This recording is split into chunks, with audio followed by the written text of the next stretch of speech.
Hello বন্ধুরা, আসসালামু আলাইকুম। কেমন আছেন সবাই? আশা করি সবাই ভালো আছেন। আমিও ভালো আছি, আলহামদুলিল্লাহ।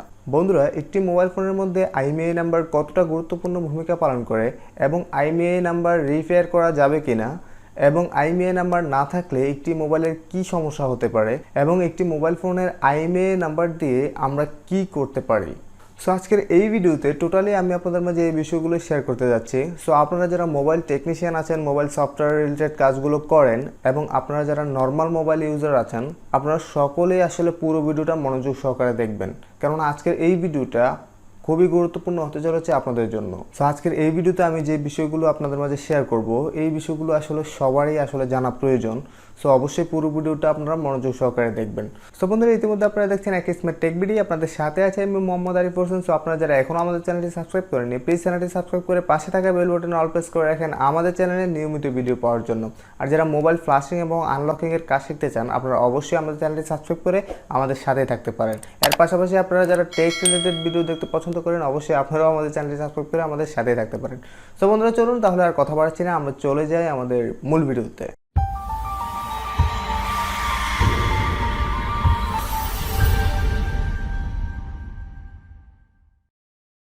সো বন্ধুরা, সর্বপ্রথম আমরা জেনে নিব একটি মোবাইলের মধ্যে আইএমইআই নাম্বার মিসিং থাকলে আমাদের কী প্রবলেম হতে পারে। সো এই যে দেখতে পাচ্ছেন আমার হাতে একটি স্মার্টফোন। তো যে কোনো স্মার্টফোন হোক, আপনার আইফোন হোক, যে কোনো ফোনের আইএমইআই নাম্বার চেক করার জন্য আমাদের চলে যেতে হবে হচ্ছে কল বারে, ঠিক আছে। সো এখানে এসে জাস্ট আমাদের একটা কোড আসলে ডায়াল করতে হবে। সো কোডটি আমি আপনাদের বলে দিচ্ছি। কোডটি হচ্ছে *#06#, ঠিক আছে। সো *#06#, জাস্ট আপনি টাইপ করলেই আপনার সামনে কিন্তু আপনার মোবাইলের আইএমইআই নাম্বারগুলো শো করবে। জাস্ট 15 সংখ্যার যে আইএমইআই নাম্বার দুইটা আছে, দেখেন এখানে সিম 1 এর জন্য একটা আইএমইআই নাম্বার, সিম 2 এর জন্য একটা আইএমইআই নাম্বার। এই যে আইএমইআই নাম্বারগুলো আপনারা দেখতে পাচ্ছেন, এই আইএমইআই নাম্বার যদি আপনার মোবাইলের মধ্যে মিসিং থাকে, অর্থাৎ 00 অথবা ক্রস উঠে থাকে, মানে আইএমইআই নাম্বারটা না এসে যদি 00 অথবা ক্রস উঠে থাকে, তাহলে আপনাকে বুঝতে হবে আপনার মোবাইলের আইএমইআই নাম্বার নাই, ঠিক আছে, আইএমইআই নষ্ট হয়ে গেছে।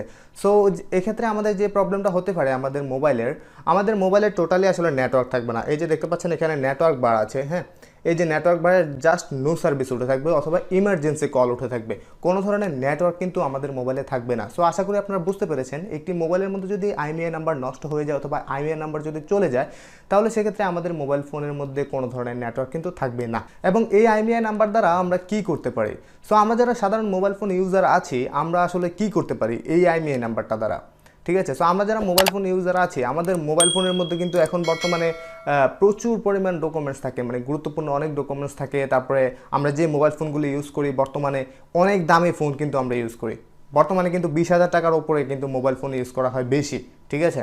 সো এই যে মোবাইল ফোনটা আমরা ইউজ করি, শখে একটা আসলে মোবাইল ফোন কিনি, আমরা অনেক দাম দিয়ে একটা মোবাইল ফোন কিনি অনেক শখ করে। সো এই মোবাইল ফোনটা আসলে অনেক সময় হারিয়ে যায় অথবা চুরি হয়ে যায়, এই ধরনের প্রবলেমগুলো কিন্তু হয়ে থাকে। সো এই যে মোবাইলের যে আইএমইআই নাম্বারটা, এই আইএমইআই নাম্বারটার মাধ্যমে কিন্তু আপনি আপনার স্মার্টফোনটি খুঁজে নিয়ে আসতে পারবেন। মানে কীভাবে খুঁজবেন, এটা আপনি পারবেন না, এটা প্রশাসন পারবে, ঠিক আছে। সো এটাই হচ্ছে একমাত্র মাধ্যম, মোবাইল যদি হারিয়ে যায় মোবাইল ফিরিয়ে আনার একমাত্র মাধ্যমই হচ্ছে এটা, ঠিক আছে, আইএমইআই নাম্বার।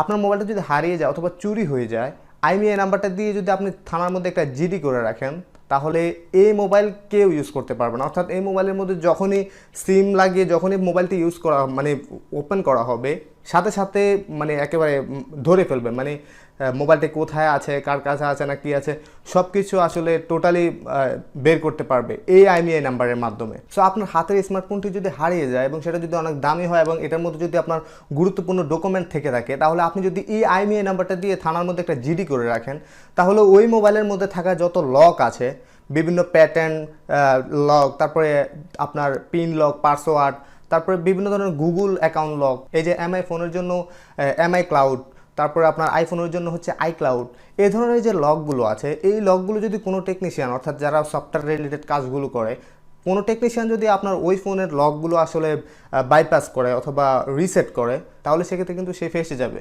কেননা আপনি যে আইএমইআই নাম্বারটা দিয়ে থানার মধ্যে জিডি করে রেখেছেন, তারা কিন্তু বুঝে যাবে, যে মানে ধরে ফেলবে, ঠিক আছে। যখনই মোবাইলটার মানে লকগুলো কেটে ফেলা হবে, বাইপাস করা হবে, তারপরে ওই মোবাইলের মধ্যে যখনই সিম কানেক্ট করবে, তখনই তারা জেনে যাবে যে মোবাইলটি কোথায় আছে নাকি কার কাছে আছে। তো হাবিজাবি সব মানে একেবারে টোটালি পেয়ে যাবে, ঠিক আছে। তখন পুলিশ যাবে, যার কাছে মোবাইলটা আছে তাকে ধরবে এবং জিজ্ঞেস করবে যে এই মোবাইলের কাজটা আসলে কে করছে, যে এটার মধ্যে সিকিউরিটি, তারপরে বাইপাস, কোন টেকনিশিয়ানে করছে, ঠিক আছে। তো এইভাবে আসলে একটা টেকনিশিয়ানের বিপদ হয়। সো অবশ্যই একটা মোবাইলের সফটওয়্যার রিলেটেড আনলকিং করার ক্ষেত্রে, বিশেষ করে আনলকিং করার ক্ষেত্রে আমাদের সতর্কতা অবলম্বন করতে হবে। যেমন তেমনভাবে আসলে একটা মোবাইল আনলকিং করা যাবে না।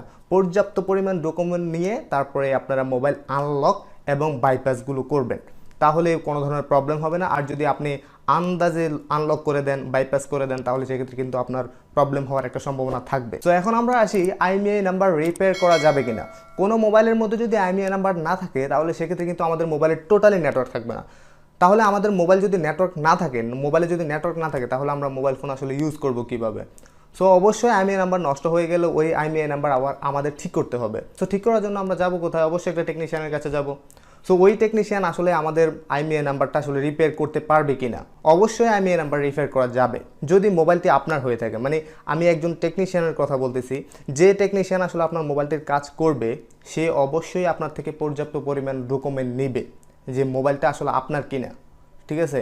মোবাইলটার পর্যাপ্ত পরিমাণ ডকুমেন্ট আপনি দেওয়ার পরে, ফর্মালিটিসগুলো আপনি দেওয়ার পরে সে মোবাইলের আইএমইআই রিপেয়ারটা করতে পারবে, আর না হলে কিন্তু টোটালি করতে পারবে না। যদিও অনেকে করে ফেলে, কোনো ধরনের ডকুমেন্ট নেয় না, এভাবেই করে ফেলে, কিন্তু অনেক প্রবলেম হয়ে যায়।